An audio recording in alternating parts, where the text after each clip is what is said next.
Hello, taco tacticianers. On this episode, we're going to cover a question that was sent in by a viewer.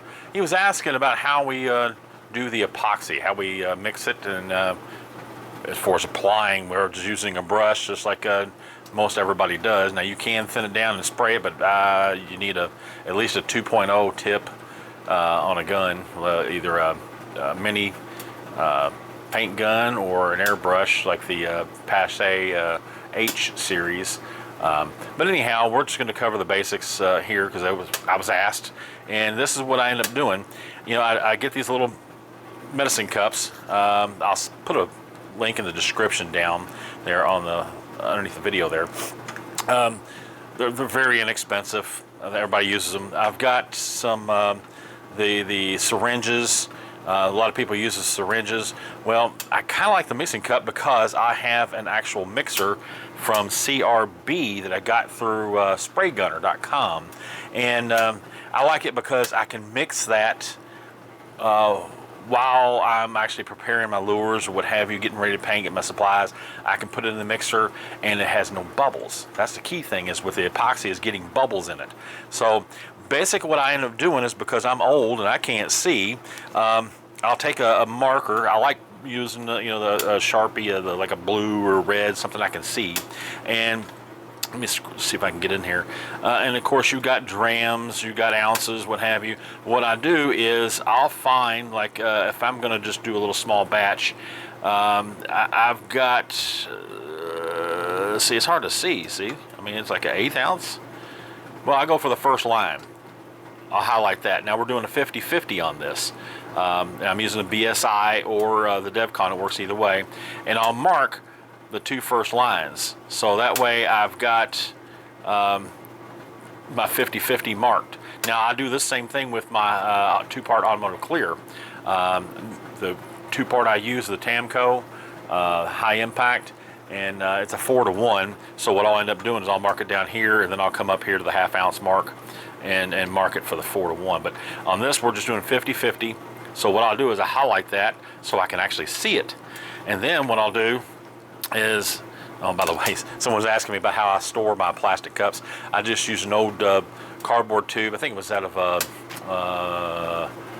I'm almost thinking it was gift wrapped. I'm not too sure, but they fit in there just fine. I put a little bottom in there, cut a little notch so I can get to them.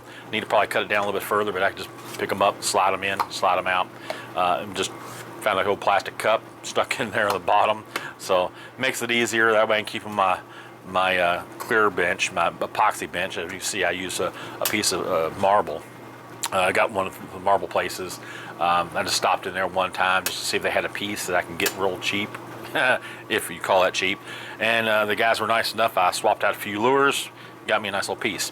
But anyhow, I ended up taking that, and instead of using a stir stick or what have you, now I use my old paint brushes. I just clip off the brush end of it, and I stick them in a little container. I don't know what it was from, but then that way I've got those if I do need to mix, or I use that to mix the automotive clear if I'm doing a small run. But then what I'll do is I go over to my CBR mixer, and I drop my cup in after I've got my epoxy two parts in there, drop the little stir stick, and then I can just reach over here. Yeah, so simple. It is down here somewhere. I've got a tangled mess. Where is my, oh, I had it right to begin with. And turn it on, and there you go. Now it mixes it nice and slow and easy, and it actually will extend your dry time a little bit, so you can actually work with it a little bit longer and you're not getting any bubbles in it. And then once you're done, you can just drop this in a container of lacquer thinner, acetone, what have you, and then wipe it dry later on. Or if you want to just spray it down or put some acetone on there and wipe it off, that's fine. It even has a little spot on here for it to hold it. So that's how I do that. And then once I'm done, I can either leave it in here and I put the epoxy on with my brushes, or I can pull it out, but I leave it running. And if I need to thin it down, I can put a couple of drops of alcohol in there to thin it down to extend that time. Now, as I get ready to I actually mix the epoxy and get it going. A lot of times it's a little, in the winter months, whenever it's a little cool, I end up using a little baby bottle warmer that I picked up at Walmart. Inexpensive. Hopefully I don't mess up my camera here. Inexpensive. You put some water in there. It's got a little basket in there. Drop both bottles in there. They fit just fine and dandy. I've got it set for 2 minutes. You can play around with it, depends on what size bottles you have, or whatever. You might have, if you're using the big bottles, you might have to do one at a time. And I start it, and then by the time it comes out, I can mix it in my cups, and it's a lot quicker. It's a little thinner to where you can work with it a little easier. Now also too, as I'm getting prepped, or before I actually start mixing that up, what I'll end up doing is I put my lures that I'm going to epoxy, I'll place them on my counter here, on my marble slab. The high dollar cost me 4 lures, I think is what it was. And I will make sure when I put them down there, I don't want them to be scratched. Because you put them down there, or any kind of surface really, it'd be kind of scratched, or easily scratched. Now what I'll do is I'll take my blue towel, my blue rags.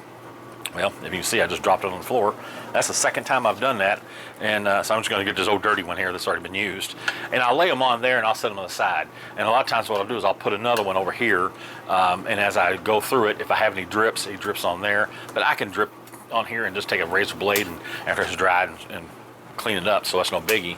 Also, you can use the shelf liners, the rubberized. You can use them for the tool, your tool cabinets, or even your kitchen cabinets. You can get them over at Walmart in a roll, whatever, and I lay them on there as well, just to protect them, to keep them getting scratched up, even though I do have a clear coat of UVLS from Createx on there, so that kind of prevents it. But that's pretty hard clear coat. But I just want to make sure. I do not want to have any scratches, what have you. And then once I'm done, excuse my mess, because I've been doing a little bit in here. I've got one lure on my turner right now. Whoop, you can see it. Sorry about that. Got a shot outside too.